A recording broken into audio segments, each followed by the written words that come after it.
Olá, seja mais uma vez bem-vindo ao canal Fatos Desconhecidos. Para quem não me conhece, muito prazer, eu me chamo Maurício Santos.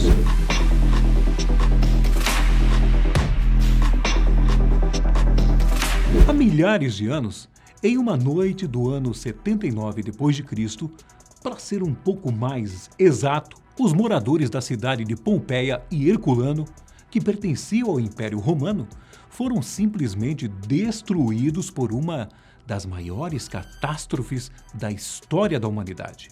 Tudo aconteceu porque o Monte Vesúvio entrou em erupção, espalhando lava e cinza num raio de pelo menos 20 quilômetros. Nessa época, as pessoas não faziam ideia do que estava acontecendo, tanto que muitas delas acabaram morrendo nas cidades atingidas. Porém, isso está longe de ser a pior parte do que aconteceu em Pompeia e Herculano. Ao longo dos anos, arqueólogos fizeram várias descobertas, revelando alguns fatos que tornam o acontecimento muito pior do que imaginávamos. Para começar, na época em que o acidente aconteceu, a cidade de Pompeia estava muito mais cheia do que o normal. Isso porque ocorreram duas festividades bem no período da tragédia. Uma delas era uma celebração para o imperador Augusto, que havia morrido há pelo menos 65 anos. Ele era considerado praticamente um deus. E como consequência, haviam celebrações públicas em sua homenagem, e que envolvia músicas de rua, peças de teatro e eventos esportivos. Por isso, artistas, turistas e atletas estavam na cidade quando tudo aconteceu. Para piorar a situação, um dia antes da erupção, em 23 de agosto, foi realizada a Vulcanália, o festival do deus Vulcano.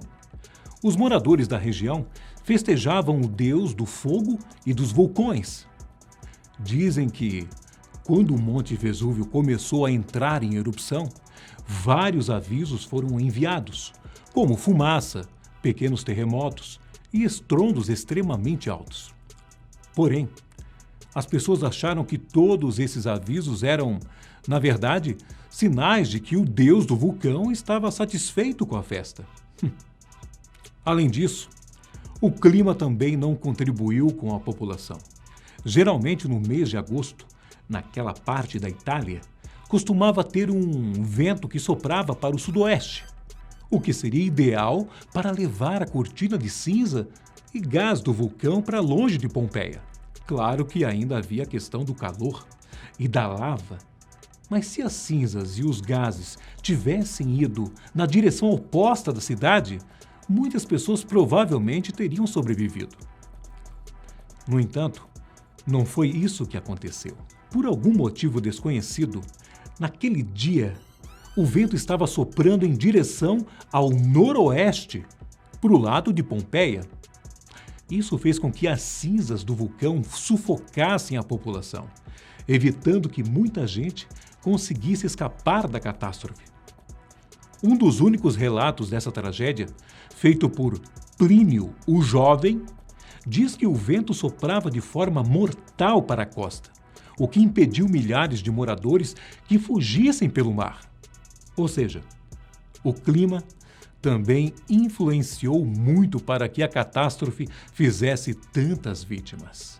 O fato do vento estar soprando para um lado diferente fez até alguns historiadores afirmarem que houve um engano em relação à data da erupção. O padrão inesperado do vento, junto com outras evidências, faz alguns pesquisadores pensarem que o vulcão entrou em erupção no final do outono, mas essa informação nunca foi confirmada. E o resultado de todos esses fatores que pareciam estar contra o povo local, eu nem preciso dizer. Em Pompeia, além dos restos mortais dos moradores, foi possível ver o quanto eles estavam desesperados. Quando a cidade foi escavada no início de 1800, os arqueólogos perceberam que os restos mortais tomados pelas cinzas tinham algum vestígio do quão assustadas e desesperadas as pessoas estavam em seus últimos momentos de vida.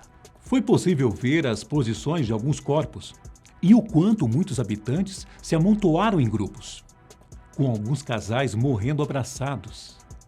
Que tristeza, hein? Existem até corpos de animais, como o de um cachorro que foi encontrado se retorcendo, como quem estava sentindo muita dor. E se quando localizaram os corpos, os arqueólogos tiveram essa impressão? Mais recentemente, com a ajuda da tecnologia, estudiosos conseguiram fazer moldes das pessoas a partir de tomografias computadorizadas. Isso permitiu saber a idade, o sexo e os detalhes das vítimas da catástrofe. Também é possível ver imagens ainda mais detalhadas de seus rostos, mostrando todo o desespero e aflição que o vulcão causou na população. Como eu disse anteriormente, Plínio, o jovem, é a única testemunha ocular que relatou o evento e claramente dá para perceber o quanto esse acontecimento o deixou abalado. Pelo que sabemos, Plínio tinha apenas 18 anos e vivia do outro lado da baía quando a erupção começou. O tio do garoto, que era um cara importante na época, decidiu ir a Pompeia e tentar resgatar as vítimas. Enquanto isso, Plínio e sua mãe foram deixados para escapar de sua cidade por conta própria. Eles saíram de casa porque os terremotos deixavam qualquer residência em situação de risco. Além disso, surgiram muitos boatos de que Miseno, a cidade em que Plínio morava, estava em chamas e, por isso, havia aquela enorme quantidade de cinzas. Segundo o que Plínio contou, era possível ouvir o desespero das pessoas. Os gritos das mulheres e dos homens e o choro dos bebês podiam ser escutados por toda a cidade. Alguns gritavam por seus familiares, enquanto tentavam reconhecer as vozes. Outros gritavam por seu trágico destino e tinham aqueles que apenas oravam, na esperança de que algum Deus fizesse algo para acabar com aquele sofrimento. Dizem que Plínio escreveu o seu relato mais de 2 décadas após o ocorrido. E mesmo que depois de muito tempo ele não se lembrava mais de tantos detalhes, os gritos das pessoas marcaram a vida dele para sempre. Quanto ao seu tio, ele acabou morrendo em Pompeia e, infelizmente, não conseguiu salvar ninguém, nem a si mesmo. Estudiosos sabem, em partes, como foi que os moradores perderam a vida nessa cidade italiana. Há um consenso de que os habitantes foram sufocados pelas cinzas e gases e esmagados pelos escombros e destroços. E é só por isso que muitos corpos foram encontrados praticamente intactos por arqueólogos. Porém, nas cidades vizinhas, as pessoas podem ter morrido de uma maneira bem diferente. As cidades de Herculano e Oplontis, por exemplo, foram atingidas pelo que é chamado de piroclastos, que é o termo dado aos fragmentos de rocha sólida que são expelidos para o ar pela erupção de um vulcão. Em alguns casos, os piroclastos são corpos velozes, compostos de gás quente, cinza e pedra, e que podem viajar a uma velocidade de até 160 km por hora. E quando estes corpos extremamente quentes atingem um indivíduo, isso pode fazer com que a vítima desapareça em questão de tempo. Há várias evidências de que muitos morreram desse jeito em Herculano e Oplontis. Ao menos, essa foi a hipótese aceita de como as pessoas perderam a vida nessas cidades. Um estudo realizado em 2018 meio que confirmou esse fato e, embora até hoje haja alguns estudiosos que acreditam que tais acontecimentos são improváveis, as evidências científicas são claras. E sabe qual é a parte mais assustadora dessa história? Essa erupção ocorreu há muitos anos, e isso não quer dizer que não possa acontecer mais uma vez.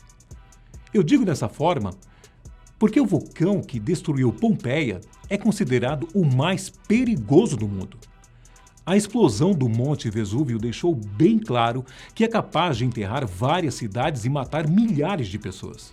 A erupção em 79, depois de Cristo, não foi nem mesmo a mais destrutiva em termos de danos, pois isso aconteceu em 1631.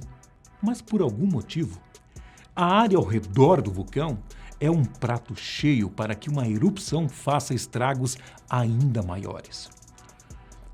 Para você ter uma ideia do estrago que pode ser feito caso haja uma explosão, cerca de 6 milhões de pessoas vivem atualmente perto do Vesúvio, incluindo a cidade de Nápoles, que fica a cerca de 19 quilômetros de distância. Desse total de habitantes, 3 milhões correm sério risco de serem mortos em uma eventual catástrofe. O problema é que o Vesúvio é um vulcão imprevisível. Ao contrário de outros, não existem muitas pequenas erupções de aviso antes de uma gigante acontecer. O Vesúvio tem o padrão de ficar quieto por um tempo e, de repente, explodir de forma massiva. Para você ter uma ideia do perigo do vulcão, o despertar do Vesúvio representa o maior problema de segurança da Itália. Por isso, o governo tem vários planos caso aconteça um evento assim. No mínimo, 600 mil moradores precisariam ser retirados da zona de risco imediato, nas encostas mais baixas do vulcão. Mas é inevitável que pessoas irão morrer, ou mesmo ficarem desabrigadas. Então, tudo o que aconteceu em Pompeia pode voltar à tona atualmente, mesmo que em uma intensidade menor. Esses foram alguns fatos sobre a destruição da cidade de Pompeia. Eu fico por aqui, mas nos vemos em breve em mais um vídeo aqui da Fatos Desconhecidos. Um grande abraço, fique com Deus e até o próximo vídeo. Tchau!